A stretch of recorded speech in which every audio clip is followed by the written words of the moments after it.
So often we'll go back and just recall simple things. So it's not a test. It's just kind of going back and seeing if I remember things. These are called recall questions. The science of human learning has shown that if I do this, it will help me retain information and understand it better. So let's go through and answer some questions. It'll be you. I'm not going to give you the answers. We may use this for discussion in class. So what is an initial condition?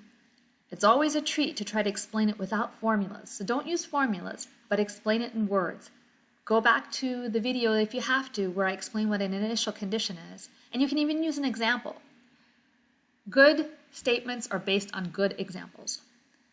Number 2, what does the symbol P sub n stand for? An example I covered. What was its meaning?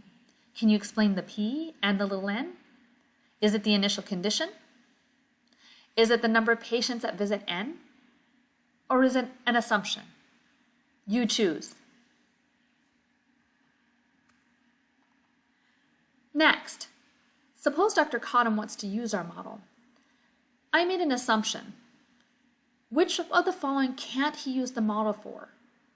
Is it A, to predict how many patients would be coming to clinic visit number 10, given that there's a 70% persistence rate?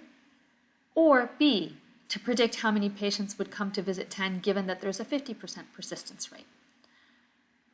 You decide. I'll end with the fact that Dr. Cottom expressed that he wants to work with you. So if you want to work with him, there are 2 questions he kind of was talking about in his call with us. And the first was that he wanted to know, does achieving that 70% that's guided by ASMBS, does that give good outcomes? Does it give something better than if it was something else? Or more important, it's what he was asking is, where did that 70% come from? Is it 70% for all bariatric surgeons? Is it just his clinic? What's the variance around it?